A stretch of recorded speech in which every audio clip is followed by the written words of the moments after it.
பெருஞ்சித்திரனார் அவர்கள் வாழ்ந்த காலம் வரை கடைசி நொடி வரை தமிழ் தமிழ் தமிழ் என்று துடித்தது அவர்களுடைய இதயம். அவருடைய சொல்லும் செயலும் அதை நோக்கியே பயணித்தது.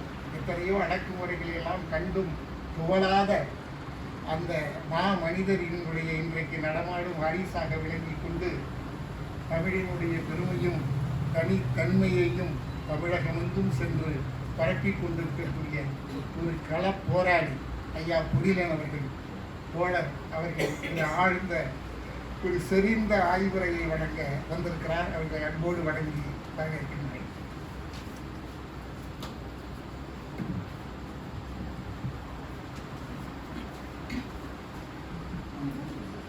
தமிழ் சிந்தனையாளர் பேரவையின் இந்த கருத்தரங்கிற்கு தலைமையேற்று உரையாற்றி அமர்ந்திருக்கிற மார்க்சிய பெரியாரிய பொதுவுடைமை கட்சியினுடைய தலைமை தோழரும் சிந்தனையாளரும் இதழ் ஆசிரியருமாகிய தோழர் வாலாசா வல்லவன் அவர்களே, இந்த நிகழ்ச்சிக்கு வரவேற்புரையாற்றி அமர்ந்திருக்கிற ஐயா வை சுப்பிரமணியன் அவர்களே, பாவரக்கத்தின் ஒருங்கிணைப்பாளராகவும் தன்னளவிலும் ஒரு பாடல் பாடி தமிழ் மொழியின் இனத்தின் உரிமைகளுக்கான குரல் எழுப்பியிருக்கிற ஐயா மா செந்தில்குமார் அவர்களே,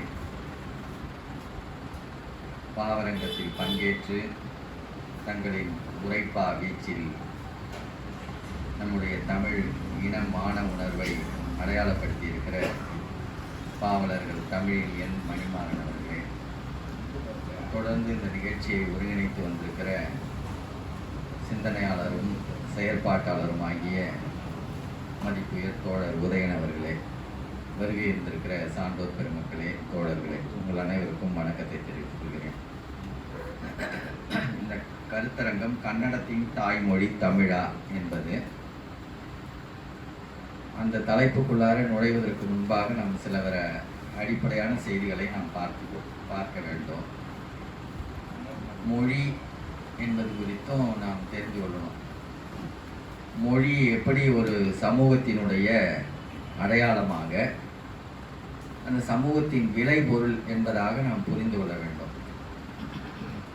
எப்படி உயிர்கள் கடவுளின் படைப்பு என்பதாக கருத்துக்களை பரப்புகிறார்களோ, மாந்தன் கடவுளால் படைக்கப்பட்டவனாகவும் மாந்தனுக்கு ஏற்படுகிற நெருக்கடிகள் கடவுளால் விதிக்கப்பட்டதாகவும் கருத்துக்கள் பரப்பப்படுகிறது. அதனால தான் மாந்தன் தனக்கு ஏற்படுகிற தொல்லைகளை நீக்கிக் கொள்வதற்காக கடவுளை நம்ப வேண்டும் என்கிற கருத்தை புராணங்களும் கடவுள் பற்றியான கருத்தாடல்களும் வலியுறுத்துகிறது. அதனால் தன்னுடைய குடும்ப சிக்கல்களை, வாழ்க்கை சிக்கல்களை எல்லாம் கோயிலுக்கு போய் எப்படியாவது வழிபாடு செய்து தன்னுடைய இன்னல்களை போக்கிக் கொள்ள வேண்டும் என்கிற கருத்து மனிதனிடம் கூடுதலாக தோன்றுகிறது. எந்த விலங்குகள்கிட்டையும் அப்படியான கருத்து கிடையாது. மாந்தன் சிந்திக்க பழகிவிட்டதாக எண்ணிக்கொண்டு அந்த கருத்திலிருந்து ஒரு அடிமை கருத்தோடு அவன் பிணைந்து கொள்கிறான். அதனால தான் அவனுடைய வாழ்க்கை கடவுள் பற்றிய அல்லது மதம் பற்றிய கருத்தோட்டத்தில் பிணைந்து அதனுடைய அடிமை கருத்தாடலுக்கு உரியவனாக மாறிப்போகிறான். மொழியையும் அப்படியாக மாற்றுகிற கண்ணோட்டம் மிக நீண்ட காலத்துக்கு முன்பாகவே தோன்றிவிட்டது. மொழியும் கடவுளால் படைக்கப்பட்டது என்பதான கருத்து பரவலாக எல்லா மொழியாளர்கள்ட்டையுமே உண்டு. சமஸ்கிருதம் தேவ பாஷை அப்படின்னு அவர்கள் சொல்லி கொண்டது போலவே தமிழும் கடவுளால் படைக்கப்பட்ட மொழி என்பதாக ஒரு கருத்து நம்முடைய தமிழர்களுடைய சமய சார்புடையவர்களிடம் நிறைய உண்டு. சிவன் பேசிய மொழி, முருகனின் மொழி, இதெல்லாம் தமிழ் தான் அப்படிங்கிற கருத்தாடல் வளர்ந்திருந்தது. அதனால தான் தமிழை மொழியின், அதாவது கடவுளின் மொழியாக அவன் கொடுத்ததாக நம்புகிற எண்ணம் இவர்களிடம் அதிகம். அதனால் மொழி பிறந்தது என்பதாக கருத்து இவங்கள்ட்ட தோன்றி இருக்கு. மொழி தானாக பிறக்கிறது இல்லை. சமூகம் இல்லாமல் மொழி இருக்க முடியாது. சமூகத்தினுடைய குமுகத்தினுடைய விளைச்சல் பொருள் தான் மொழி. எப்படி மாந்தன் தொடக்கத்துல இருந்து ஒவ்வொரு பொருளாக பார்த்து பார்த்து அதற்கு சுட்டு சொல்லுகிற ஒழிப்பு தான் தொடக்கத்துல ஏற்படும். அச்சம் தான் அவனுக்கு முதல் கருப்பொருளா மாறும். அந்த அச்சம் ஏற்படுவதற்கு முன்பு வரை அவனும் ஒரு விலங்கு தான். விலங்குகளினுடைய தாக்கம், நெருப்பினுடைய தாக்கம், மழையினுடைய தாக்கம், இதெல்லாம் அவனுக்கு ஒலி எழுப்புகிற ஒரு பெரிய அடையாள கருத்துக்களாக தோன்றுகிறது. ஒளி வழியாக அச்சத்தின் குறியீட்டை சொல்ல தொடங்கின உடனேயே மொழி ஒலிப்புகள் தோன்றிவிடும். அப்படி தொடக்க ஒலிப்பு மொழிகளாக தோன்றிய மொழிகள் மிகச்சில மொழிகள் தான். அதுல முதன்மையான மொழி தமிழ் மொழியாக இருக்கு. ஏன் அப்படின்னா, ஓரெழுத்து பொருளுள்ள எழுத்தாக அடையாளப்படுகிற சொற்கள் அதிகமா உள்ள மொழி தமிழ்ல தான் உண்டு. ஆ என்கிறது ஒரு ஒலிப்பு. அந்த ஒலிப்பே ஒரு சொல்லாகவும் மாறும். அதுவே ஒரு பொருளை தரும். ஆ அப்படின்னு நம்ம நீட்டி சொல்லுகிற நெடில் சொல் எழுத்தும் அதுவும் ஒரு ஒலிப்பு தான். அந்த ஒலிப்பும் ஒரு பொருளுடையது. அதுபோல நம்மளுடைய பல 70க்கு மேலான ஒலிப்பு குறிப்புகள் எல்லாமே பொருளுடையதாக அமைகிறது. ஓரெழுத்து பொருளுடைய ஒரு சொல்லாகவே அடையாளப்பட்டிருக்கிற மொழி தமிழ்ல தான் உண்டு. இது ஒரு பக்கம். அப்ப உலகத்துல ஓரெழுத்தை அடிப்படையாக கொண்டிருக்கக்கூடிய மொழிகள், மூல மொழியாக இருக்கிற மொழிகள் சில மொழி தான். எல்லா மொழிக்கும் அந்த மாதிரியான தகுதிகள் இருக்கிறது இல்லை. சில மொழிகள் தான் அப்படி இருக்கும். அது மூல மொழியா இருக்கும். அப்படி மாந்தனுடைய ஒலிப்புகளை அடையாளப்படுத்துகிற குறியீடுகள் தான் படிப்படியாக இணைப்பு சொல்லா மாறும். இணைப்பு சொல்லா மாறுகிற பொழுது ஒரு 2 ஒலிப்புகள் சேர்ந்து ஒரு சொல், 3 ஒலிப்புகள் சேர்ந்து இன்னொரு சொல், 4 ஒலிப்புகள் சேர்ந்து ஒரு சொல், இப்படின்னு சொற்கள் படிப்படியா விரிவடையும். எடுத்த உடனே மரம்னு ஒரு சொல்ல அவன் சொல்ல முடியாது, சொல்லியிருக்க மாட்டான். தொடக்க கால மனிதன் மரம்னு சொல்லுவது ஒரு பொது சொல்.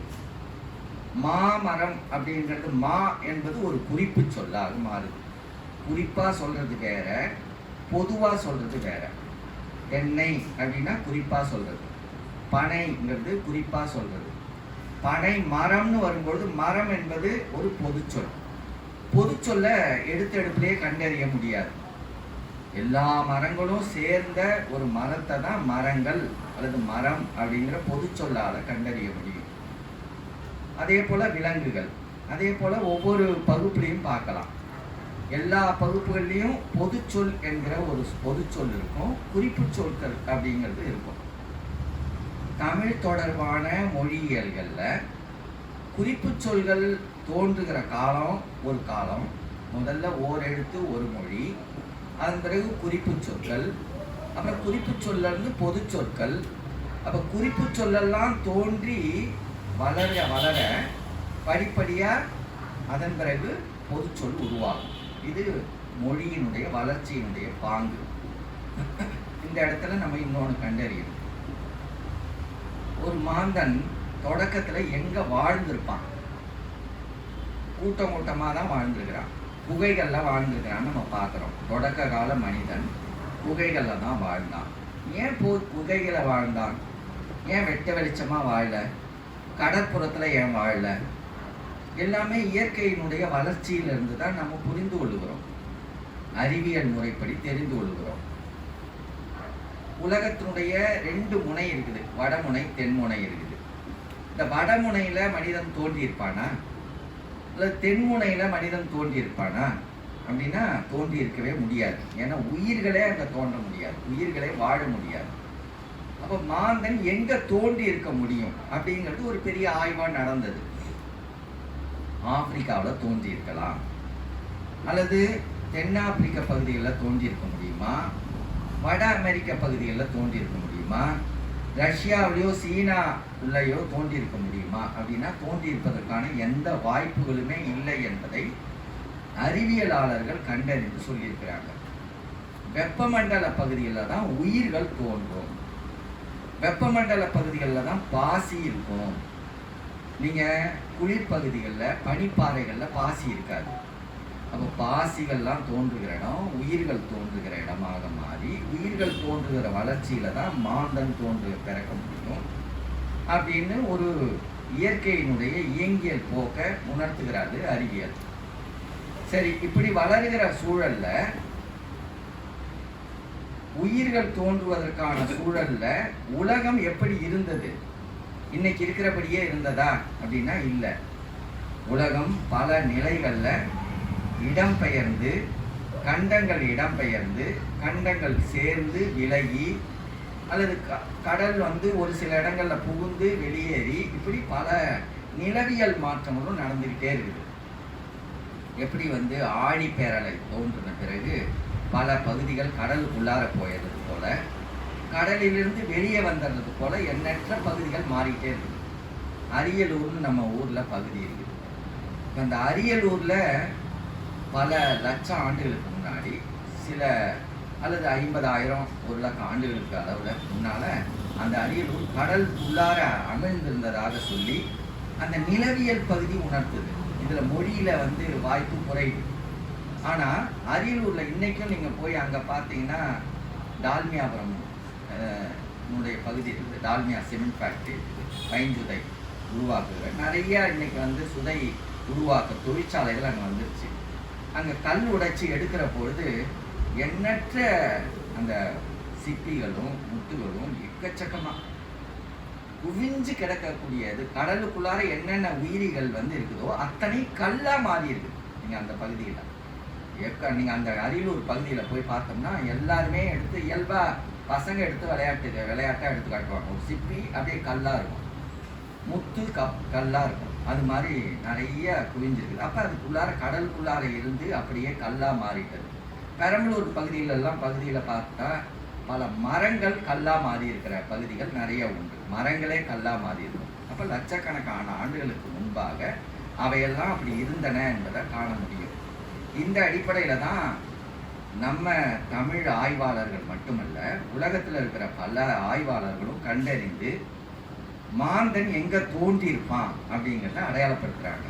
அப்படி அடையாளப்படுத்தும் பொழுது 3 பெரும் கடல் கோள்கள் நடந்தது. கடல்ல மூழ்கிவிட்ட பகுதிகள் நடந்திருக்கிறது. அதான் ரிடில்ஸ் ஆஃப் 3 ஓஷன்ஸ் அப்படின்னு சொல்லி அலெக்சாண்டர் கோந்திரத்தோவ்னு ஒரு ரஷ்ய அறிஞர் அவர் ஒரு நூல் எழுதியிருக்கிறாரு. அதுதான் மாக்கடல் மர்மங்கள்னு நியூ செஞ்சுரி புத்தகம் அந்த தமிழை மொழிபெயர்த்து வெளியிட்டது. இன்னைக்கும் விற்பனைக்கு இருக்கும், நீங்கள் போய் வாங்கலாம். அந்த ரிடில்ஸ் ஆஃப் 3 ஓஷன்ஸில் ஒரு ஓஷன்ங்கிறது பெருங்கடல். அந்த பெருங்கடல் நம்முடைய குமரி பெருங்கடல் தான். இன்னைக்கு இந்திய பெருங்கடல்னு பெயர் மாற்றப்பட்டு அந்த குமரி பெருங்கடலுக்குள்ளார மூழ்கி போய்விட்ட ஒரு கண்டம் தான், ஒரு பெரிய நிலப்பரப்பு தான் இருக்கிறது அப்படிங்கிறத அவர் மிக பெரும் ஆய்வுகளில் விளக்கி இருக்கிறார்.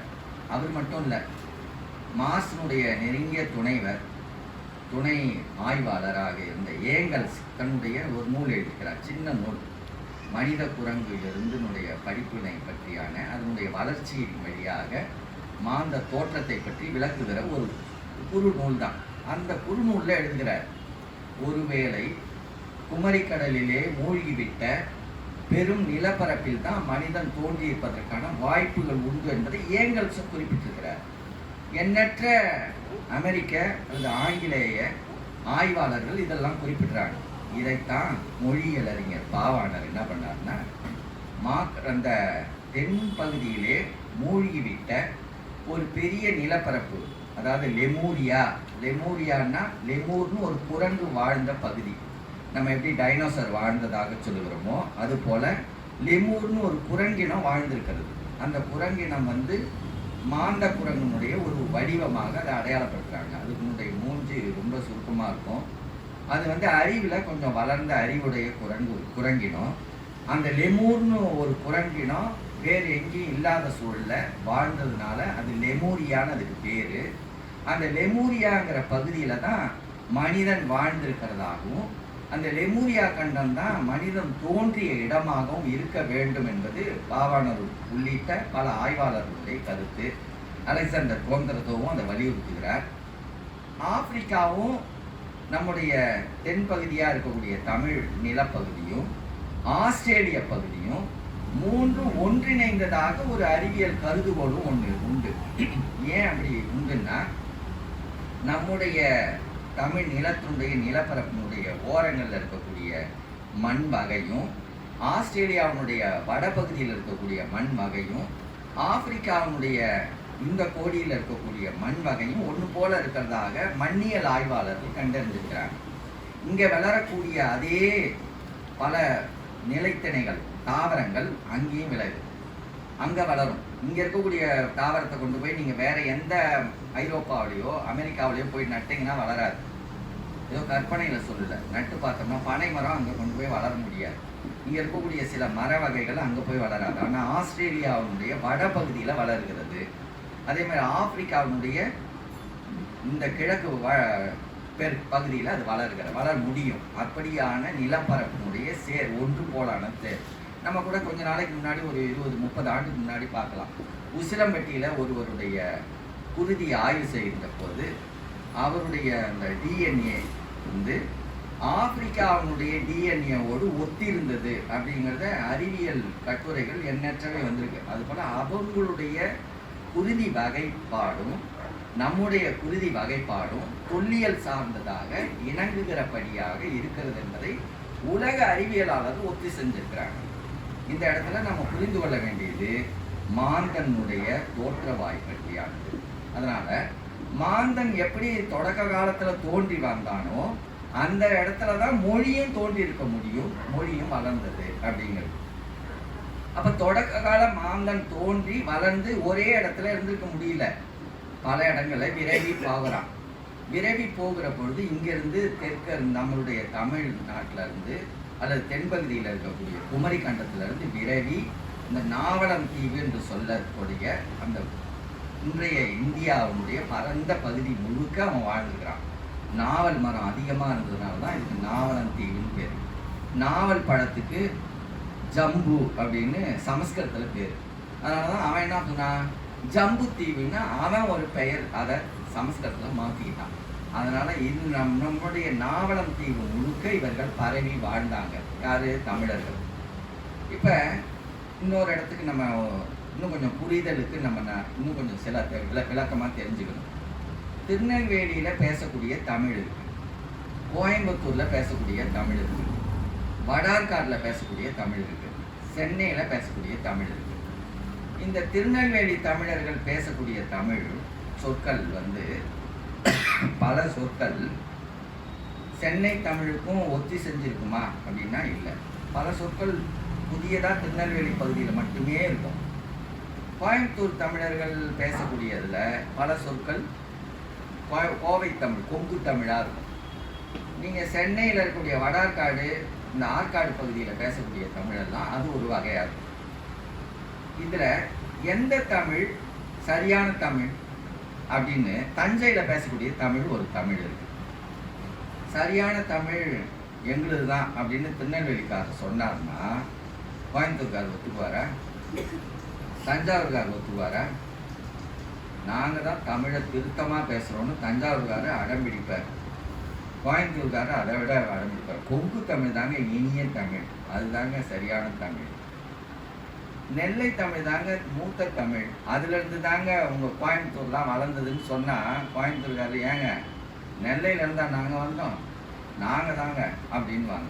ஒரே தமிழ் தமிழ்நாட்டுக்குள்ளே இருக்கிற அதே தமிழினுடைய சொல் பழுக்கல் முறை, உச்சரிப்பு முறையில் வேறுபட்டு இருக்கிற பொழுது சில சொற்கள் மாறுபட்டு இருக்கிற சூழலையே நம்மவர்களே என்ன பண்ண மாட்டாங்க, நாங்கள் தான் முந்தி நீங்கள் தான் முந்தின்னா ஒத்துக்க மாட்டாங்க. ஏன் ஒத்துக்க மாட்டாங்க? எல்லாம் ஒன்று தானே, ஒரே நேரத்தில் ஒன்று எல்லாமே தோண்டிடுச்சா? நெல்லைக்காரரை எவ்வளவுதான் எத்தனை ஆண்டு சென்னையில் வந்து வாழ்ந்தாலும் அவர் பேசும்பொழுது இவர் நெல்லைக்காரராக இருப்பாரோன்னு நமக்கு கண்டுபிடிச்சிடலாம். கோயம்புத்தூர்காரையும் கண்டுபிடிச்சிடலாம், தஞ்சாவூர்காரையும் கண்டுபிடிச்சிடலாம். எப்படி கண்டறிகிறோம்? அந்த பேசுகிற முறை, அந்த சொல்லுகிற உச்சரிப்பு பழுக்கல் முறை, அந்த சொல்லுடைய ஏற்ற இறக்கம், சொல் ஒலிப்பினுடைய ஏற்ற இறக்கம், அது இல்லாமல் சொல்லக்கூடிய சில சொற்களுடைய அடையாளம். அந்த சொற்களை வந்து நம்ம இங்கே வந்து ஒரு நன்கொடை பெறுகிறோம். நன்கொடை பற்றுச்சீட்டு நாங்கள் வாங்கிட்டீங்களா, நன்கொடையெல்லாம் வாங்கிட்டீங்களா. திருநெல்வேலியில் போய் பார்த்தீங்கன்னா நாங்கள் பிரிச்சிட்டிங்களான்னுவாங்க. நன்கொடையெல்லாம் பிரிச்சுட்டாங்கன்னா நீங்கள் வடாக்காட்டில் வந்து பிரிச்சிட்டோம்னா கட்டி இருக்கக்கூடிய கட்டடத்தை பிரிக்கிறது, அந்த ஓரையை பிரிக்கிறது தான். அந்த பிரிக்கிறத தான் இவங்க இங்கே பயன்படுத்துகிறாங்க. அங்கே பிரிக்கிறதுனா இந்த மாதிரி வசூலிக்கிறத பிரிக்கிறதுங்கிறாங்க. ஆனால் அப்போ நீங்கள் அந்த பிரிக்கிறது இங்கே நீங்கள் ஒரு 20-30 ஆண்டு வாழ்கிற ஒரு நெல்லைக்காரர்கிட்ட அந்த சொல் மாறாது. நன்கொடையெல்லாம் பிரிச்சிடலாங்கன்னுவார். இவங்க வந்து வசூலி செல்லாங்கன்னுவாங்க, வாங்கிடலாங்கன்னுவாங்க. இப்போ இந்த இதில் எது முந்தியது, எது பிந்தியது? பிரிச்செல்லாங்கிறது அங்கத்திய வழக்கு முறை, பெறலாங்கிறது இங்கத்திய வழக்கு முறை. அது மாதிரி ஒவ்வொரு ஊருக்கும் சில வட்டார மொழி வழக்குகள் உண்டு, நாட்டுப்புற வழக்கு மொழிகள் உண்டு. இந்த மொழிகள் அந்தந்த களத்தோடு இருக்கும். இந்த தமிழ்நாட்டுக்குள்ளாரே எப்படி தமிழ் பரவலாக இந்தியா முழுக்க பரவி இருந்த காலத்தில் எப்படி இருந்திருக்கும்னு பாருங்க. இங்கிருந்து ஆந்திராவில், கர்நாடகாவில், மராட்டியத்தில், கூச்சரம்னு சொல்லக்கூடிய குஜராத்தில் அதெல்லாம் தமிழாக இருந்தது. எத்தனை ஆண்டுக்கு முன்னாடி? ஒரு 5000 ஆண்டுக்கு முன்னாடி, 4000 ஆண்டுகளுக்கு முன்னாடி தமிழ் தான். வேறு பழுக்கல்ல, உச்சரிப்பில், பயன்பாட்டு சொற்களில் வேறு வேறாக பேசிப்பாங்க. நம்ம நீருன்னு தண்ணீர், நீர் நீர் அப்படிங்கிறது நம்முடைய சொல் நீர். ஆனால் நீருன்னு தனித்து நம்ம சொல்கிறோம். கொஞ்சம் தண்ணி எடுத்துகிட்டு வான்னு தான் சொல்கிறோம் எல்லாருமே. கொஞ்சம் நீர் எடுத்துக்கிட்டு வான்னு நம்ம சொல்கிறதில்ல. தண்ணீர்னா குளிர்ச்சியான நீரை தான் தண்ணீர்னு சொன்னோம். தன்மை, தண்ணீர், அது குளிர்ந்தது. வெந்நீர், வெந்நீர் அப்படின்னு பிரிக்கிறோம். வெம்மையான நீர், அது சுடுநீர். தண்ணீர்னா குளிர்மையானது. அப்போ அந்த நீரை தெலுங்குல நீருங்கிறான், கன்னடத்தில் நீருங்கிறான். அப்போ நீருங்கிற சொல் மாறல, நல்லா பார்த்துக்கணும். நீலுங்கிற சொல் அப்படியே திரிவாக மாறுது. இப்போ இது மாதிரி இந்தியாவில் இருக்கக்கூடிய இன்றைக்கு 45 மொழிகளுக்கு மேலே பாவாணர் குறிப்பிட்டது 80 மொழிகளுக்கு மேலே தமிழியம் சார்ந்த மொழிகளாக பிரிஞ்சிருக்கிறதுன்னு அவர் அடையாளப்படுத்துகிறார். அது வடபால் திராவிட மொழி, திராவிட மொழி, தென் திராவிட மொழிகள், நடு திராவிட மொழிகள்னு மொழிகள் பிரிந்திருக்கிறதாக அடையாளப்படுத்துகிறார். அதில் ஏற்கனவே ரொம்ப எல்லையில் போய்விட்ட மொழிகள் இப்படி நம்ம மொழி ஆயிட்டு இருக்கும்போது பிரிஞ்சிருக்கிற சூழலில் பல வந்தேறிய அரசுகள் வந்துக்கிட்டே இருக்கு. நம்ம தமிழ்நாட்டில் எப்படி கிபி 3ஆம் நூற்றாண்டு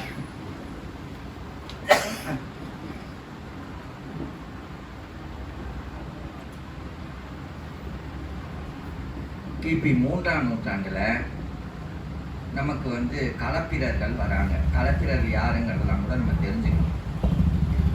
களப்பிரர்கள் வருவதற்கு போலவே கிபி 3ஆம் நூற்றாண்டில் இங்கே வந்துடுறாங்க. களப்பிரர் வந்தது மாதிரியே இந்த பக்கம் பல்லவர்கள் வராங்க. அதுக்கப்புறம் கொஞ்ச நாள் கழித்து ஒவ்வொருத்தவங்களாக வராங்க. வடுக ஆட்சியாளர்கள் வராங்க. அப்புறம் இஸ்லாமியர்கள் வராங்க, முகமதியர்கள் வராங்க. அதுக்கப்புறம் ஆங்கிலேயர்கள். இது மாதிரி தொடர்ந்த படையெடுப்புகளும் ஆட்சியதிகாரங்களும் மாறி மாறி வந்துட்டு இருக்கு. இந்த இதனால் ஏற்படுகிற கலப்பு, இதுக்கு இடையில வடக்க நம்மை விட அதிகம். ஏன்னா அங்கேருந்து ஐரோப்பிய பகுதிகளில் ஈரான்லேருந்து, ஈராக்லேருந்து, இஸ்ரேல்லேருந்து, சீனத்திலேருந்து பலரும் படையெடுத்து வர்றது ஒன்று, இல்லை கூட்டமாக வர்றது. கைபர் போலன் கண வழியாக ஆரிய கூட்டம் வருது. ஈரானியர்களாகவும் இஸ்ரேலியர்களாகவும் வாழ்ந்தவர்கள் நாடோடிகளாக வந்து சேர்றாங்க. அவங்களுக்கு மொழி சமஸ்கிருதம் இல்லை. நமக்கு என்னன்னா நம்ம தமிழை பற்றி தெரிந்து கொள்வது போலவே சமஸ்கிருதத்தை பற்றி இன்னும் கொஞ்சம் தெரிஞ்சுக்கணும். சமஸ்கிருதத்தை பற்றி நல்லா தெரிஞ்சாதான் தமிழை பற்றியும் நமக்கு தெரியும். தமிழ் எப்படி இந்தியா முழுக்க பரவி இருந்ததுன்னு நம்ம இந்த அளவுக்கு தெரிஞ்சிருக்கிறோமோ, சமஸ்கிருதம் எப்படி வந்தது அப்படிங்கிறத தெரிஞ்சுக்கணும். அப்போ கைபர் போலன் கண வழியாக வந்தவர்கள் சமஸ்கிருதம் பேசிக்கொண்டு வரல. நமக்குள்ளார ஒரு மயக்கம். வேத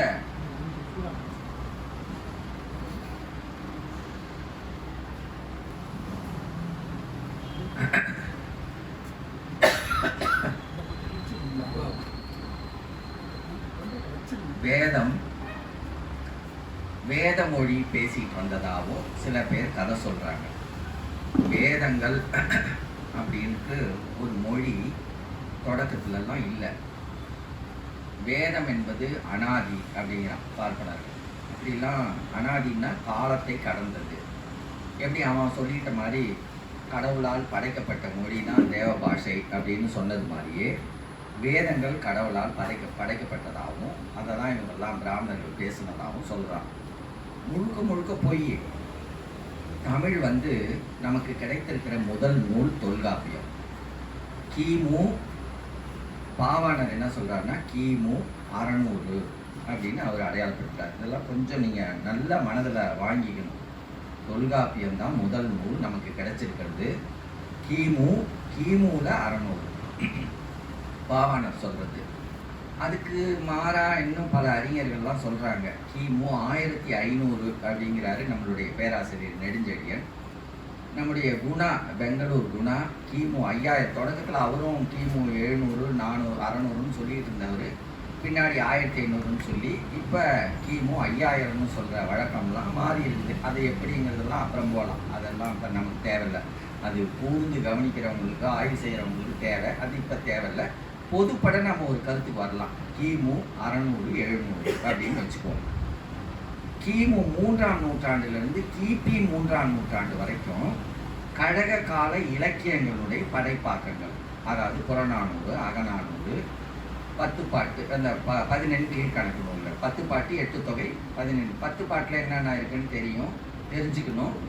8 தொகையில் என்னென்ன தொகை நூல்கள் எல்லாம், புறநானூறு அகநானூறுலாம் தொகை நூல்கள். அப்போ இதிலெல்லாம் என்னென்ன இருக்குன்னு தெரிஞ்சுக்கணும். 14 கீழ்கணக்கு நூல்கள்லாம் அதே போல். இதெல்லாம் கிபி 3ஆம் நூற்றாண்டு வரை இதெல்லாம் இந்த 3 தொகுப்புகளும் வந்துட்டது. அப்போ நம்மளுடைய இலக்கியங்கள் மிகச்சிறந்த இலக்கியங்களா? இப்போ யாரும் ஊரே யாவரும் கேளு தீதும் நன்று பிறதரவாரா அப்படின்னு நம்ம சொல்கிறோம். என்னைக்கு எழுதுனது? கிமு 3ல் எழுதுனது. கிமு 3ல் எழுதுனதை இப்போ சொல்லும்போது நம்ம அதுக்கு என்ன புரியலையா? யாரும் ஊரே யாவரும் கேளு தீதும் நன்றும் பிறர் தர வாரா. புரியலையா? திருக்குறள் எப்போ எழுதுனது? கிபி 1 நூற்றாண்டு முதல் எழுதுறாங்க. அதில் செல்வத்துள் செல்வம், செவிச்செல்வம், அச்செல்வம், செல்வத்துள் எல்லாம் தலை. இது புரியலையா? புரியுது. இப்படி புரிகிற அளவுக்கு கிபி 1500ல் எ ப்ரொலாக் டு கேண்டர்பரி டேல்ஸ்னு முதல் ஆங்கில இலக்கியம். ஆங்கிலத்தில் முதல் ஒரு இலக்கியம் வருதுன்னா அதுதான் எ ப்ரொலாக் டு கேண்டர்பரி டேல்ஸ். அதுதான் முதல் இலக்கியம். ஆனால் அந்த ஆங்கிலத்தை எடுத்து 2 வரி படித்தா இப்போ இருக்கிற இங்கிலீஷ்காரனுக்கு புரியாது. அது மட்டும் இல்லை, எல்லா மொழிகள்லையுமே, நம்ம ஏதோ ஆங்கிலத்தில் மட்டும் சொல்ல, எந்த மொழியிலையுமே 500 ஆண்டுக்கு முந்தைய அந்த மொழியின் இலக்கியத்தை எடுத்து படித்தால் இப்போ இருக்கிற அந்த மொழிக்காரனுக்கு புரியாது. ஏன்னா அவங்களுடைய மொழி மாறிட்டே வருது. ஏன் மாறிச்சு? நம்மளுது ஏன் மாறல அப்படின்னா, அவங்களது ஒரு வணிக மொழியாக, மந்தேறுகிற அதிகார மொழியாக, ஆட்சி மொழியாக, அல்லது ஏதோ ஒரு வாழ்க்கை சூழலுக்கான மொழியாக மாறிக்கிட்டே வந்தது. நமக்கு இயற்கை மொழியாக, அதாவது இந்த சமூகத்தோடு பிறந்த மொழியாக, சமூகத்தின் வளர்ச்சியோடு உறழ்ந்த மொழியாக நம்மோடையே இருக்கிறதுனால, இந்த சமூகமும் ஒன்று நிலைத்து வாழ்ந்த சமூகமாக இருக்கிறதுனால அது அப்படியே இருக்கு. ஆரியர்களுக்கு நாடோடி வாழ்க்கை. அவன் ஈரானில் இருக்கும்போது ஒரு மொழி தேவைப்பட்டது.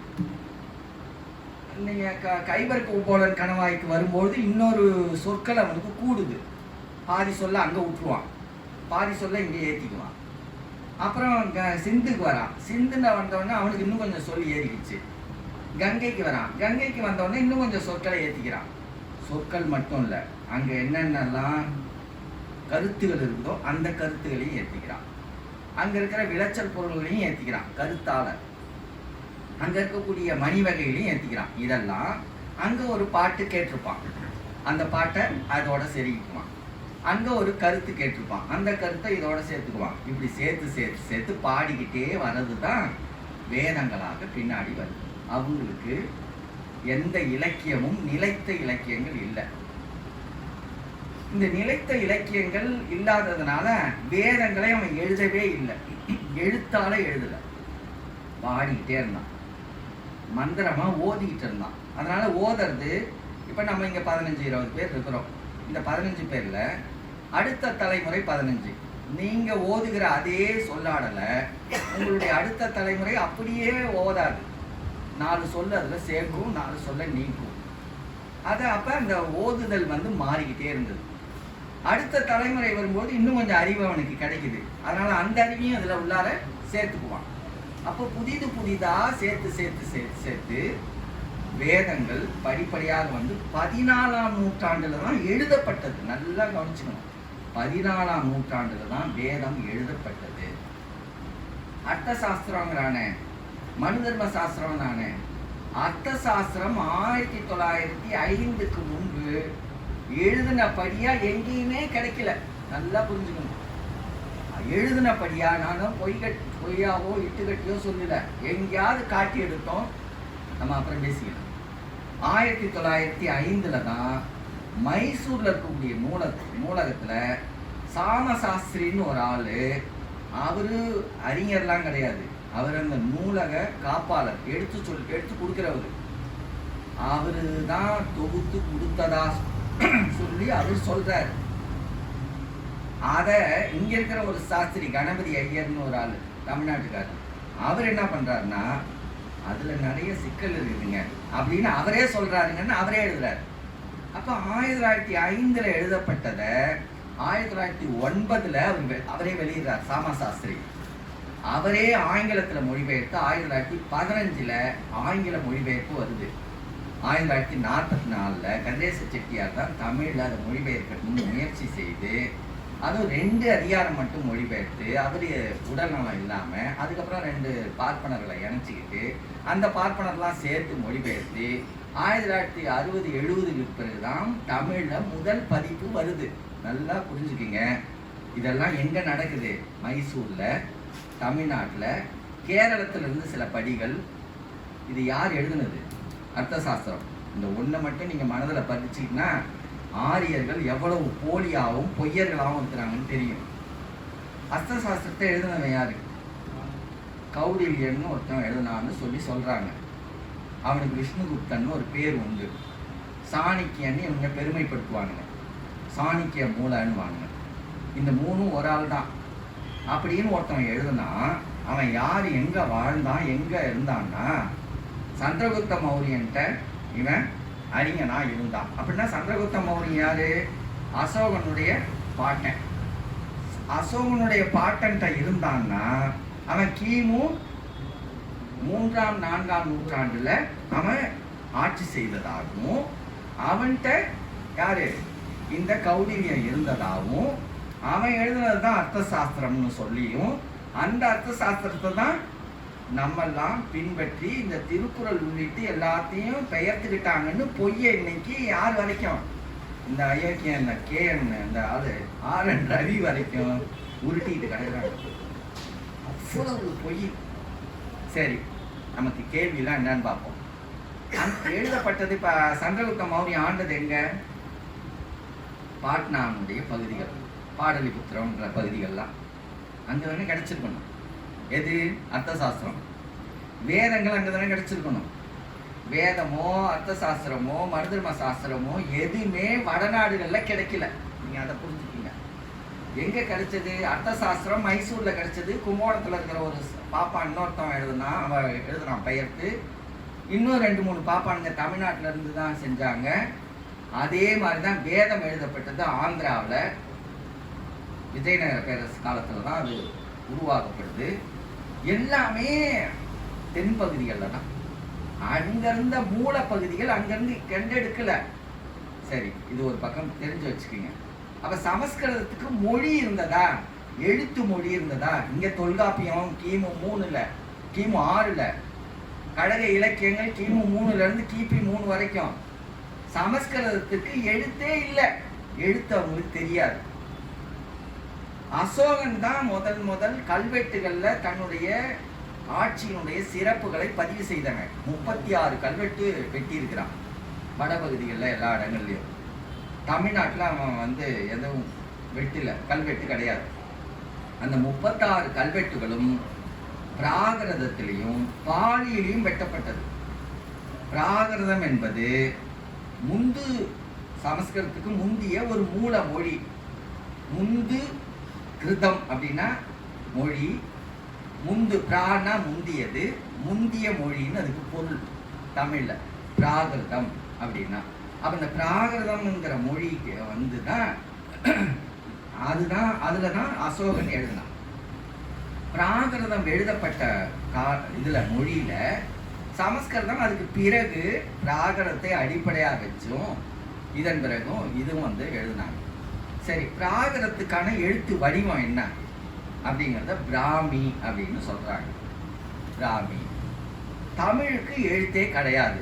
யாரு இந்த எழுத்து பற்றியான ஆய்வு அறிஞர்களா, பார்ப்பன ஆய்வு அறிஞர்கள் எல்லாம் கதை விட்டது. ஆனா தமிழுக்கு தான் எழுதப்பட்ட நிலையில தொல்காப்பியம் இருந்தது, திருக்குறள் இருந்தது, எல்லா இலக்கியங்களும் இருந்தது. உன்கிட்ட என்ன இலக்கியம் இருந்தது? எந்த எழுத்துல எழுதுன? வேதங்கள் 14ஆம் நூற்றாண்டு, அர்த்த சாஸ்திரம் 1900 தான் கிடைச்சது, மனிதர்ம சாஸ்திரம் குறிப்புகள் இல்லை, பிற்காலங்களில் தான் அது எழுதப்பட்டது. ஒவ்வொன்றுத்த புகழ்ந்துக்கும் இதெல்லாம் இருக்குது. பகவத்கீதை 7ஆம் நூற்றாண்டுல தான். அப்ப எல்லாமே பின்னால புத்தர்கள் காலம் பொற்காலம்னு சொல்றாங்கல்ல, கிபி 3-4. இந்த கிபி 3-4 தான் இதெல்லாம் தொகுத்து இவன் கதை உருட்டி அதுலதான் கொண்டு வந்து பாணியினுடைய அஷ்டாத்தியாயை உள்ளிட்டு எல்லாமே அப்பதான் தொகுத்து பார்ப்பனர்களை நிலைநிறுத்தணும், ஆரிய கருத்தியல்களை நிலைநிறுத்தணுங்கிறதுக்கான ஒரு பெரிய வேலையை செஞ்சிருக்கிறான்.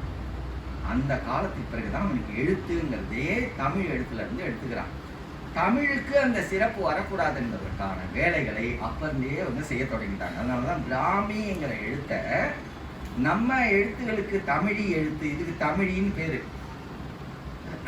பழைய புத்த சமண நூல்கள்ல அதை குறிச்சிருக்கிறாங்க. அந்த காலத்துல 18 மொழிகள் இருந்ததாகவும் அந்த மொழியில ஒரு மொழி தமிழி என்கிற மொழியாகவும் இருந்தது. அப்ப நம்ம மொழிக்கு தமிழி அப்படின்னு பொருள். நம்ம மொழிக்கு தமிழ்னே பேர் கிடையாது முதல்ல. அததான் பாவாணர் சொல்லுவார். என்ன சொல்லுவாரு? ஒரு ஊர்ல நிறைய மலைகள் இருந்தா அதெல்லாம் மலைகள்னு சொல்லுவாங்க. மலைகள் மட்டுமே இருக்கக்கூடிய இடத்துல இது. அப்போ ஒரு மொழி மட்டுமே பேசிக்கிட்டு இருந்த இடத்துல அந்த மொழிக்கு என்ன பேருன்னு வைக்க வேண்டிய தேவையில்லை. அப்போ மொழி பெயர் தேயம்னு நம்மளுடைய தொல்காப்பியம் சொல்லுது. 12 மொழி பேசக்கூடிய இடங்கள் இருந்திருக்கு, மொழி பெயர் தேயங்கள். நம்ம மொழி அங்கங்க திரிஞ்சு இருந்தது. அப்ப இங்க இருந்து வணிகன் அந்த ஊருக்கு போறான், அங்க போய் அந்த மொழியிலையும் பேசுறான். அதுவும் தமிழ் மொழியா தான் இருந்தது, கொஞ்சம் திரிபோட. அப்ப அங்க மொழி பேசும்போது நீங்க எங்க இருந்து வரீங்க? அப்ப எங்களுடைய மொழி தம் இல் மொழி, நம்முடைய மொழி தம் இல் மொழி, நம்முடைய இல்லம் தம்முடைய இல்லம், தம் இல் மொழி அப்படின்னு சொல்ல வேண்டியதுனால தமிழ் மொழின்ற வழக்கு வந்தது என்பதாக பாவாணர் சுட்டி சொல்றார். அந்த ஆய்வு இருக்கட்டும். இப்ப இப்படியான அடையாளங்கள்னா சமஸ்கிருதத்துடைய எழுத்து வடிவங்கள் பின்னாடி நம்மிலிருந்து கொண்டது. நீங்க அதுல இருக்கக்கூடிய கா இதுல இந்தியாவில் இருக்க, அதாவது சமஸ்கிருதத்தில் தேவநகரி எழுத்துலையும், தேவநகரி எழுத்து இப்போ இந்தி சமஸ்கிருதம் இது எல்லாமே எழுத்து முறைக்கு தேவநகரி எழுத்துன்னு பேரு. அந்த நகரி என்கிற எழுத்து தேவ அப்படின்னு நம்ம பின்னாடி அதை சேர்க்கிறான். நாகர்களுடைய எழுத்து தான் நகரி எழுத்து. அந்த நகரி என்பதை தேவன் ஒரு முன்னோட்டை போட்டு தேவநகரின், வெறும் நகரின்னா அது நாகர்கள் தெரிஞ்சிருமே, அதனால தேவநகரின்னு மாற்றி அந்த தேவநகரி எழுத்து எதுன்னா இப்ப இந்தி எழுதுறாங்கல்ல கா அப்படி போட்டு சா கா 4 கா போடுவான், சா 4 சா போடுவான். அதை தான் இந்த செய்தித்தாளில் இந்த ஆள் கிருஷ்ணன் ஒரு ஆள், உங்களுக்கு எல்லாருக்கும் தெரியும். அந்த ஆள் ஒரு பார்ப்பனர், திருப்பூர் கிருஷ்ணன். அந்த ஆள் இந்த கமலஹாசனுடைய சிக்கல் வந்தவுடனே அன்பு மன்னிப்பு கேட்கும், அன்பு மன்னிப்பு கேட்காதுன்னு கமலஹாசன் சொன்ன அதை வச்சு இல்லை அன்பு கேட்கும்னு எழுதுகிற இடத்துல இந்த 4 ஒலிப்பு வருது இல்லை இந்தியில சமஸ்கிருதத்தெல்லாம், அதெல்லாம் ஒரு மொழியினுடைய சிறப்பு. வளர்ந்தது 4 எழுத்து அவங்க உருவாக்கி வச்சிருக்கிறாங்க. எங்கிருந்தியா உருவாக்குனா, எங்களுடைய எழுத்துல இருந்து நீ வாங்கிட்டு அந்த எழுத்தினுடைய இந்த நம்மளுடைய எழுத்து முறை வந்து நம்முடைய தொல்காப்பியம் தெளிவா விளக்குது. ஆதான் அகர முதல் நகர இருவாய் அப்படின்னு சொல்லுவது தொல்காப்பியம். ஆவல தொடங்கி நாவல முடியறது தான் நம்மளுடைய எழுத்து முறை. உயிரெழுத்து 12, மெய்யெழுத்து 18. ஏன் இந்த உயிரெழுத்து? உயிர்னா என்ன, மெய்னா எல்லாத்தையும் அறிவியலா நிறுவி இருக்கிறான். இன்னைக்கு இல்ல, 3000 ஆண்டுகளுக்கு முன்னாடி. ஆனா எது, ஏன் ஆ உயிரெழுத்தெல்லாம் ஏன் ஊன்னா ஏன் உயிரெழுத்து? அந்த உயிர்ப்பு ஒலி காங்கா சாங்கா டானா தானா அதெல்லாம் ஏன் மெய்? அது ஏன் அதுக்கு ஏன் மெய் எழுத்துன்னு பேரு? ஏன் காங்கா சானா அந்த வரிசை காங்கா சானா தான் வரணுமா? ஏன் சா முதல்ல வரக்கூடாதா? சா டானா தானா வரக்கூடாதா? இதெல்லாம் கண்டறிஞ்சு அறிவியெல்லாம் மெய்ப்பித்திருக்கிறான். சும்மாலாம் இல்லை. ஆல இருந்து அவு வரைக்கும் எல்லா சொல்லையும் எல்லா எழுத்தையும் ஒழிச்சு பாருங்க, எதுவுமே தடை இருக்காது. ஆ ஆ இ ஈ எதுவுமே உள்ள வந்து தடுக்காது. கா சொல்லுங்க, கா இங்க தடுக்கும். ஞா சா ஞா டா எல்லாத்துக்கும் தடை வரும். அப்ப உயிர்ப்பு ஒலிப்பு முறை எல்லா ஒலிப்புலையும் கலந்துருக்கிறதுனால அந்த உயிர் ஒலிப்பு கலக்காத எந்த எழுத்துமே இருக்காது, எந்த ஒலிப்புமே இருக்காது. கா சொன்னோம்னா இக்கு கூட்டல் ஆ, அதுல ஆ இருக்குது, அந்த ஒலிப்பு சேரும். இந்த காங்கா சாடா வரிசைப்படுத்தின கூட அறிவியலோ இருக்குது. இன்னைக்கு இல்ல, அகர முதல் நகர இருவாயின்னு அவரு அந்த வரிசைப்படுத்தினாரே தொல்காப்பியம். அப்பயே அந்த வரிசைப்படுத்திட்டாங்கன்னா அதுக்கு முன்னாடி எத்தனை நூற்றாண்டுகளுக்கு முன்னாடி, எத்தனை 1000 ஆண்டுகளுக்கு முன்னாடி இந்த மொழி கண்டு இருக்கும். அதனாலதான் என்ப அப்படின்னு தொல்காப்பியத்துல ஏறத்தாழ 300 இடங்களுக்கு மேல என்பன்னு முடியுது. அப்படின்னு சொல்லுவார்கள் அப்படின்னு தொல்காப்பியர் எழுதுறாரு. அப்படின்னு சொல்லுவார்கள். யார் சொல்லுவா? அப்ப அதுக்கு முன்னாடி இருந்த அறிஞர்கள் அப்படி சொல்லுவார்கள். அப்படி அதுக்கு முன்னாடி இருந்த அறிஞர்கள் சொல்லுவார்கள்னா, அப்ப அதுக்கு முன்னாடி இருந்த அறிஞர்கள் நூலோர் தொகுத்தவற்றுள் எல்லாம் தலைன்னு நம்மளுடைய குரல் சொல்லுது. அப்ப நூலோர் தொகுத்தவற்றுள்னா எவ்வளவு நூல் தொகுத்திருப்பாங்க, அதுல எல்லாத்துலயும் தலை சிறந்தது பகுத்து பல்லுயிர் ஓம்புதல்னு இவர் எழுதுறாருன்னா, அப்ப எவ்வளவு நூல் அதுக்கு முன்னாடி வந்திருக்கணும். எதுக்கு முன்னாடி? 3000 ஆண்டுகளுக்கு முன்னாடி. அப்ப அதுல இருந்து தானே இந்த இலக்கணம் வந்திருக்கணும். அப்ப அந்த காங்கா சானா இந்த வரிசையில வருது. கா இங்க தடுக்குது, ngா இங்க தடுக்குது, சா இங்க தடுக்குது, ரா இங்க தடுக்குது, நா இங்க தடுக்குது அப்படின்னு வரிசையா உந்தி வரைக்கும் இந்த இது வரைக்கும் அந்த வரிசையில தான் அந்த காங்கா சானா போடுறான். அப்ப அகர முதல் நகர இருவாய் அப்படின்னு சொல்லுகிற அந்த வழக்கம். இவ்வளவு அறிவியல் சார்ந்த அந்த மொழியினுடைய எழுத்து முறையெல்லாம் கண்டறிஞ்ச பிறகு இந்த எழுத்து முறையில அவன் காப்பிடிக்கிறான். அதுல இருந்துதான் தேவநகரி அதே காங்காச்சானா காவுக்கு 4. ஏன் 4 ஒலிப்பு வர வேண்டியிருக்குது? அவனுக்கு வல்லொலிகள் அதிகம். இதெல்லாம் பாவாணர் நிறைய எழுதிட்டார். இதெல்லாம் பாவாணருக்கு முந்தி மாகரல் கார்த்திகேயனார்னு ஒருவர். அவங்களுக்கெல்லாம் மூலம் தான் நம்முடைய கால்டுவெல்னுடைய அறிவுத்திறம் மொழியில் மிக ஆழ்ந்த அறிவுத்திறம், எளிய அறிவில்லை. அவர்கிட்ட ஒரே ஒரு பாவாணர் கால்டுவெல்லை பற்றி ஏறத்தாழ 4 பக்கங்கள் உயர்த்தி பாராட்டி எழுதியிருக்கிறார். தோழர் சொன்ன மாதிரி தமிழர் வரலாறுல 4 பக்கங்கள் பாராட்டி எழுதிட்டு கடைசி பக்கத்துல திறனாய்ந்து எழுதுறாரு. அப்படியான கால்டுவெல் ஒன்றை அறியாமல் விட்டு விட்டார். திராவிடம் தான் அதுக்கு நம்ம கடைசியில வரலாம். இந்த அடிப்படையில தான் அந்த சமஸ்கிருத ஒலிப்பு முறைகள் எல்லாம் தமிழிலிருந்து பெயர்த்து அறியப்பட்டது. அதனால அவங்களுக்கு எழுத்து முறை கிடையாது. நம்மளுடைய எழுத்தை தான் கடன் வாங்கி அதிலிருந்து மேற்கொண்டு அந்த ஒலிப்புகளுக்கெல்லாம் புதிய புதிய எழுத்துக்களை வடிவப்படுத்திட்டாங்க. கா க க க அப்படின்னு ஒரு சா அது மாதிரி பா பா அப்படின்னு அந்த இது வல்லின ஒலிப்புகளுக்கு மட்டும், வல்லின ஒலிப்புல மட்டும் 4 ஒலிப்பு கூடும். வல்லினம் வந்து கசட தபரன்னு நம்ம வல்லினம்னு சொல்றோம்ல, அந்த கசட தபரவுக்கு மட்டும் 4 ஒலிப்பு கூடும். ஏன் அதுக்கு மட்டும் ஒலிப்பு கூடுது? அது எல்லாமே வல்லொலி மொழி. அது இங்க இருந்து பேசி ஆகும். அதனால அந்த கண்ணோட்டத்துல கூடுது. இதனால இந்த சமஸ்கிருதத்தினால அவர்கள் என்ன பண்ண முடியல, ஒரு மொழி அதுவே இயற்கை மொழியா இல்லை, அதுவே அங்கங்க வந்தேரி மொழி, அங்கங்க அப்படியே வந்து அங்கங்க சேர்த்துக்கிட்டே இருந்த மொழி. அதனால அதிலிருந்து மொழி உருவாகலை.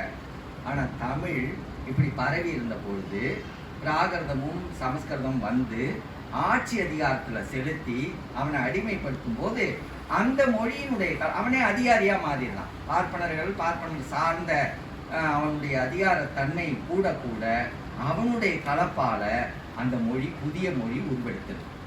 அப்போ நம்மளுடைய நான் சொன்ன மாதிரி ஏற்கனவே சொன்ன மாதிரி திருநெல்வேலி தமிழ், சென்னை தமிழ், தஞ்சாவூர் தமிழ் மாதிரி ஆந்திராவில், கர்நாடகாவில் இங்கே பேசப்பட்ட அந்த தமிழில் என்னெல்லாம் கலந்து போச்சு? பிராகிருதம் கலந்தது. சந்திரகுப்த மௌரியன் தன்னுடைய இறுதி காலத்தில் கர்நாடகாவில் சரவண பெலகுலா அப்படின்னு ஒரு பகுதி, அந்த பகுதியில் தான் வந்து சமண மதத்தை புத்த மதத்தை பரப்புவதற்காக அவன் கால் ஒன்றான். அவன் வந்த உடனே அங்கே கங்கர்கள் கடம்பர்கள்னு ரெண்டு பெரும் குலம், கங்கர்கள் கடம்பர்கள். அந்த கங்கர் குலமும் கடம்பர் குலமும் நல்ல வலிமையான குலத்தவர்கள். அவங்களுடைய மொழி தமிழ் மொழி. நம்ம ஊரில் எப்படி ஒவ்வொரு சமூகத்துக்குள்ளாரையும் ஒரு குல மக்களாக வாழ்ந்தாங்களோ அது போல் இது சாதியாக இல்லை, குலங்களாக வாழ்ந்தாங்க. அந்த குலங்களில் அந்த குலங் மக்கள்கிட்ட அவங்கள அடிமைகளாக வச்சு அவங்கள்ட்ட பிராகிருத மொழி அவங்க பேசியிருந்தது. ஏன்னா கங்கர் கடம்பரனுடைய மூல மக்களினுடைய அரசனாக தான் நன்னன்னு ஒரு அரசன் வாழ்ந்துருக்கிறான். அந்த நன்னனை பற்றியான குறிப்பெல்லாம் நம்மளுக்கு புறநானூற்றில் இருக்குது. அந்த மக்களினுடைய இதோட பிராகிருதம் கலந்து தான் அவர் தான் கலப்பாளர்களாக வந்ததா சொல்லி நம்முடைய நாம வேங்கடசாமியார் உள்ளிட்டு எல்லாரும் அதை நிறுவி இருக்கிறாங்க. அதன் பிறகு அவங்க தான் கலப்பாளர்கள்னு வந்தாங்க. அப்போ கன்னடமும் அதாவது பிராகிருதமும் தமிழும் கலந்த ஒரு கலப்பு மொழி அதுதான் கன்னடமாக உருவெடுத்ததாக சொல்றோம். அப்படி ஒவ்வொரு காலத்திலும் ஒவ்வொரு மொழி அங்கங்க மருவிடுச்சு. சரி, இந்த இடத்துல இன்னும் ஒரு செய்தி. அந்த கன்னடம் அதாவது கிபி 500 அவங்களுக்கு கல்வெட்டு இருக்கிறதா கன்னடத்து அறிஞர்கள் குறிப்பிடுறாங்க. கிபி 800 அவங்களுக்கு முதல் நூல் வந்திருக்கிறதா அவங்க சொல்லி அடையாளப்படுத்துறாங்க. ஏறத்தாழ 1000 ஆண்டு 1500 ஆண்டு அவங்களுக்கு வரலாறு இருக்குது அவங்க மொழிக்கு. கன்னடம் உருவெடுத்தது பிறகு தமிழிலிருந்து வந்தது தான். தமிழ் திரிஞ்சு படிப்படியாக வந்து அது வந்து கன்னட மொழியாக மாறிடுது. ஆனால் 1000 ஆண்டுகளுக்கு முந்தைய நடந்தது மொழியால் திரிஞ்சு அந்த மொழி வழியாக அந்த இனம் உருவாகி அந்த இனத்தின் வழியாக இது தேசிய இனமாகவும் மாறிப்போச்சு.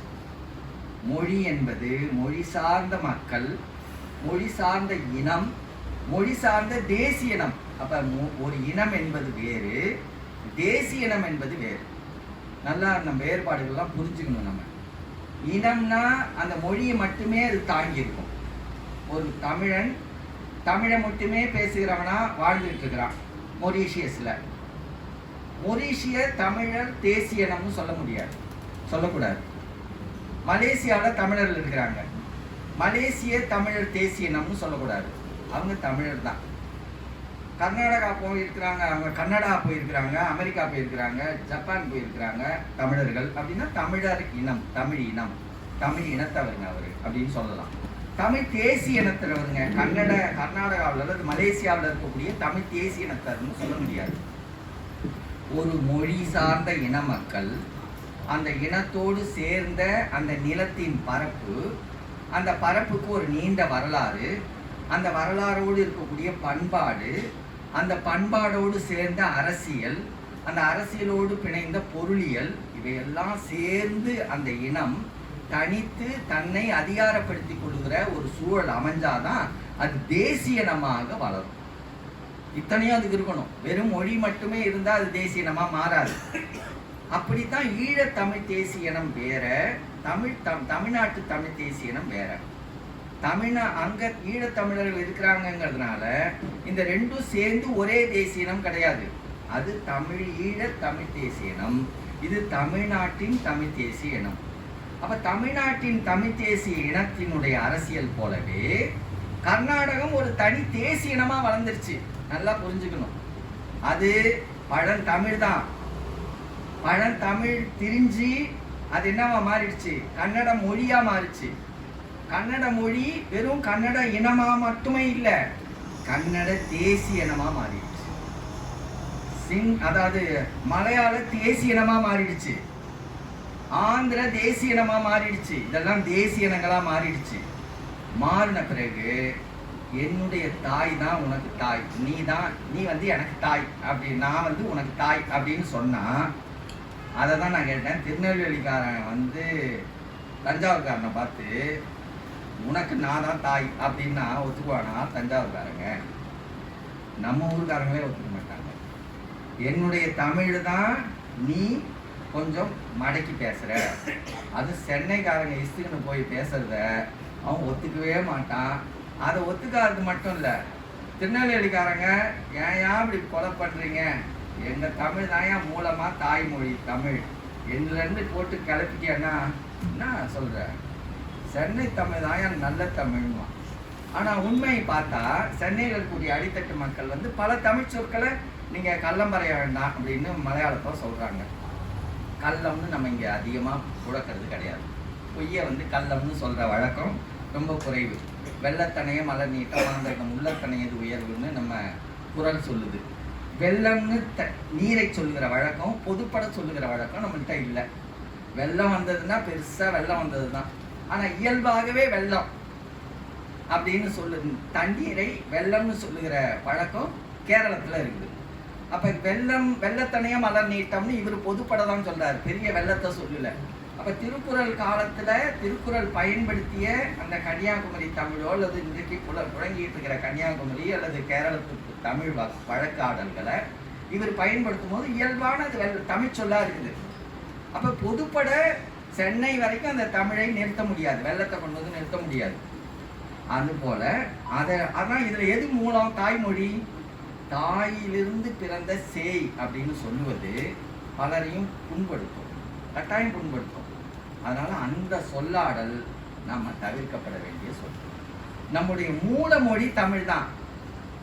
கன்னடத்துக்கோ அல்லது தெலுங்குக்கோ அல்லது மலையாளத்துக்கோ மூல மொழி அடித்தளை வேர் சொற்கள் தமிழை சார்ந்தது தான். ஆனால் என்னுடைய தாயிலிருந்து உன் பிறந்த சேய் மொழி இது அப்படின்னா நமக்கு நல்லா இருக்கும், தமிழுக்கு நல்லா இருக்கும். ஆனால் அங்கேருந்து கேட்குறவங்களுக்கு அவங்க தேசியனமாக மாறிட்டாங்க. பார்த்துக்கிடுங்க, அவன் ஒரு அரசு அதிகாரத்தை நிறுவ வேண்டியவன், அவன் நிறுவறதுக்கு தடையாக இருக்கிறது இந்திய அரசு. அவன் அந்த மொழியால் நிறுவறதுக்கு தடையாக இருக்கிறது இந்தி, சமஸ்கிருதம். இதெல்லாம் தடையாக இருந்தால் எதிர்க்க வேண்டிய அரசியலை படிப்பிக்க வேண்டியவர்களாக நம்ம இருந்துக்கிட்டு நான் என்னிலிருந்து தான் நீ பிறந்தன்னு சொன்னால் அவனுக்கு அந்த சொல்லாடலை ஏற்க முடியாது. நம்மெல்லாம் ஒரு மூலத்தின் மக்கள். தமிழ் என்கிறது ஒரு அடி மூலம். இந்த மூலத்திலிருந்து கிளைத்த மொழிகளாக இருக்கிறதுங்கிறத அவங்களுக்கு அறிவியலாக புரிய வைக்கணும். எப்படி புரிய வைக்கிறது அப்படின்னா, இப்போ நமக்கான எதிரி அரசியலா, மொழியால, அரசியலாக, இனத்தால, நாட்டால, பண்பாட்டால, பொருளியலால எல்லாவற்றிலும் இந்திய பார்ப்பனியம் நமக்கு கடுமையான எதிரியா, முதன்மை எதிரியா நிற்கிது. அதே தான் அவங்களுக்கும், அதே தான் கேரள மக்களுக்கும், அதே தான் மராட்டிய மக்களுக்கும். நம்ம 1938 தொடங்கிட்டோம் எதை? மொழி போராட்டத்தை, இந்திய எதிர்ப்பு போராட்டத்தை. ஆனால் அந்த இந்திய எதிர்ப்பு போராட்டத்தை அன்னைக்கு கர்நாடகாவில் தொடங்கலை, மராட்டியத்தில் தொடங்கலை.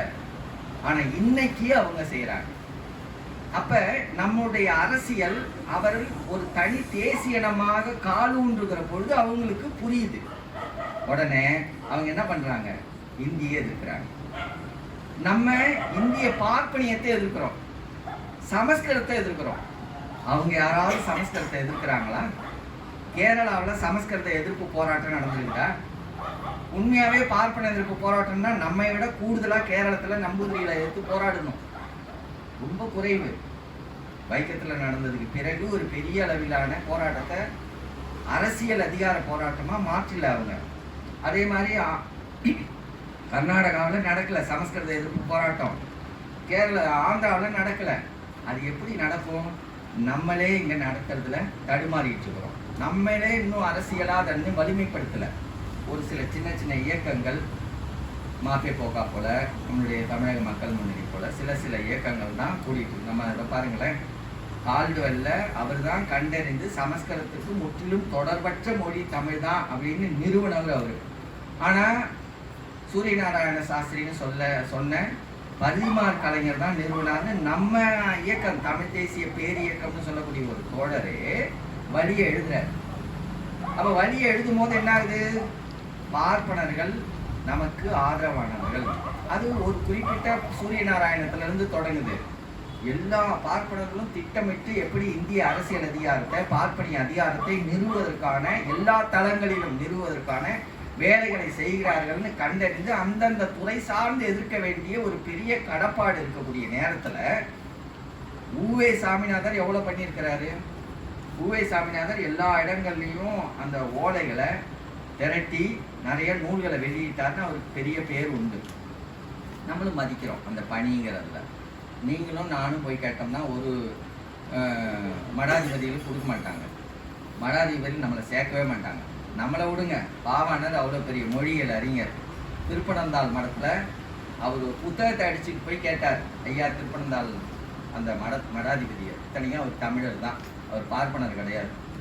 அவர்கிட்ட கேட்ட உடனே திருப்பனந்தாள் மடாதிபதி, உங்களுக்கு ஊவேசாவை தெரியுமா?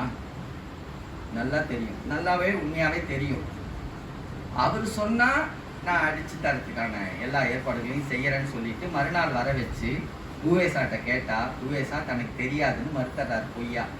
நல்லா பழக்கம் உள்ளவர், பாவாணருடைய நூல்கள்லாம் படிச்சிருக்கிறாரு, பேசியிருக்கிறாரு பாவாணர் ஊவேசாட்ட. எங்கே அவருக்கு துணை செஞ்சிருவாங்களோங்கிறதுக்காக இவர் பொய்ய சொல்லி இல்லைன்னு மறுக்கிறார் பாவாணரை. அந்தலேருந்து பாவாணருக்கு அது எதுவும் செய்யாது மட்டும் இல்லை, அவரை இழிவுபடுத்தியிருக்கிறாங்க. அதெல்லாம் தன்னுடைய தமிழர் வரலாறு புத்தகத்தில் ரொம்ப வருத்தத்தோடு தெரிவிக்கிறார் பாவாணர். பாவாணரையே மதிக்கல. ஓலைச்சுவடியில கொடுத்துருப்பாங்களா? ஊவேசாட்ட கொடுத்தான். எல்லா மடாதிபதியும் எல்லா பெரும்பெரும் நில உடைமைக்காரெல்லாம் கொண்டு போய் கொடுத்தான். நமக்கு கொடுக்கல. அந்த ஆள் வாங்கி என்ன பண்ணாரு? அப்படியே அழுங்காம அச்சிட்டு வெளியிட்டாரா? அர்த்த சாஸ்திரத்துல முன்னுரையில இந்த கணபதி சாஸ்திரிகள்னு அவரு அந்த ஒரு சொல் நீங்க தெரிஞ்சுக்கணும். சாமசாஸ்திரிகள் எழுதுனதை பெயர்த்து எழுதும்போது பல இடங்களில் விடுபாடுகள் இருந்தது. அதை பெயர்த்து எழுதுவதற்கு எது அந்த சொல்லாடல்னு தெரியல. அதனால நானாக சில இடங்களில் பல வரிகளை இணைத்து அந்த இது சிதைந்து விடாதபடி சேர்த்திருக்கிறேன்னு அந்த ஒப்புதல் வாக்குமூலத்தை கொடுத்து எழுதுறாரு கணபதி சாஸ்திரி. அந்த மாதிரி ஊவேசா கொஞ்ச நஞ்ச இடம் இல்லைங்க, ஏகப்பட்ட இடத்துல அந்த பொருள்களை ஆரிய சார்போட மாற்றி மாற்றி அப்படியே இலக்கியங்கள்ல பல இடத்துல மாத்திட்டார். மாற்றி ஆரியத்தை உயர்வுபடுத்தி தமிழை இழிவுபடுத்தி தமிழர்களை இழிவுபடுத்தி எழுதியிருக்கிறார். அதில் பல எடுத்துக்காட்டுகளை பாவாணரும் எடுத்துக்காட்டியிருக்கிறார், பாவலரேரும் அவருடைய நூல்களை எடுத்துக்காட்டியிருக்கிறார். அப்போ அந்த அளவுக்கு மிக பெரும் கொடுமையை ஊவேசா பெருசா புகழறான். ஊவே சாமிநாதர் ஐயோ தமிழ் கடல், தமிழ் தாத்தா அப்படின்னு. அவருடைய செயல்களை நம்ம குறைக்கல, அதையும் கடந்து நம்ம அவங்க செயலை பாராட்டுறோம். அதுபோல எல்லா பார்ப்பனர்களும் ஒவ்வொரு இடத்துல அவரவர்களுடைய சூழல்ல எல்லா அடி வேலைகளையும் அடி அறுக்கிற வேலைகளையும் செஞ்சிருக்கிறாங்க. அதையெல்லாம் கண்டறிந்து அடையாளப்படுத்த வேண்டிய கடப்பாடு உள்ள நம்ம இதுல அரசியல் குறைபாடு நடந்ததுன்னா என்ன ஆகும்னா, இவனுக்குள்ளார மோதுவான். கன்னடனும் தமிழனும் மோதிக்கணும், தெலுங்கனும் கன்னடனும் தமிழனும் மோதிக்கணும், மலையாளியும் தமிழும் மோதிக்கணும். இந்த வேலையை பார்ப்பனர்களும் செய்யறான், பார்ப்பன அடிவருடிகளும் செய்யறாங்க. இதை கடந்து அதை செய்வதற்கான அரசியல் தெளிவோடு வெறுமனா மொழிச்சுக்களா மட்டுமே இதை பார்க்காம மொழி வழியான, இன வழியான, தேசிய வழியான ஒரு அரசியல் சிக்கலாகவும் பார்த்து அதை எப்படி அணுகணுமோ அப்படியான அணுகுமுறை தெளிவோடு நாம் இந்த சிக்கல்களை அணுகணும். அந்த அணுகுமுறை வழியாகத்தான் இந்த இணக்கங்களை பேணணும். நமக்கான முதன்மை எதிரி இந்திய பார்ப்பனிய அரசு. இந்த பார்ப்பனிய இந்திய அரசை வீழ்த்துவதன் வழியாகத்தான் தேசிய இனங்கள் விடுதலை அடையும். அப்படிதான் கர்நாடக தேசிய இனம் விடுதலை அடையும், கேரள தேசிய இனமும் விடுதலையும், ஆந்திர தேசிய இனமும் விடுதலை அடையும். அந்த இடத்துல நம்முடைய தாய்மை உணர்ச்சியை, தாய்மைனா உரிமை உணர்ச்சியை அவர்களுக்கு ஊட்டி அவர்களையும் எதிர்க்க வைக்கிற வகையில நமக்கான உறவுகளை பேணணுமே ஒழிய முரண்பாடுகளை வளர்த்து கொள்கிற அரசியல் மிக பெரும் தவறான அரசியல். அந்த அரசியல் எப்படியாவது நிலைப்படுத்தணும்னு தான் பார்ப்பன கருத்தாளர்களும் எல்லா வேலையிலையும் செய்கிறாங்க. நம்ம அதிலிருந்து விடுபட்டு இணக்க அரசியலையும் தெளிவான அரசியலையும் தேசிய உரிமை அரசியலையும் தமிழ் தேசிய உரிமைக்கு மட்டும் இல்லாமல் கன்னட, கேரள, ஆந்திர, உள்ளிட்ட எல்லா தேசிய உரிமைகளுக்காகவுமான குரலோடு இணக்க உணர்வோடு நம்மளுடைய தேசிய அடையாளத்தை மொழியின் இலக்கங்களோடு புரிய வைக்கணும். அந்த புரிதலுக்கு நாம் முதல்ல அந்த அறிவை பெறணுன்றதுக்கான நிலையில் இந்த கருத்தரங்கம் மிகவும் பயனுள்ள கருத்தரங்கம் அமையும் என்று கூறி விடுகிறேன்.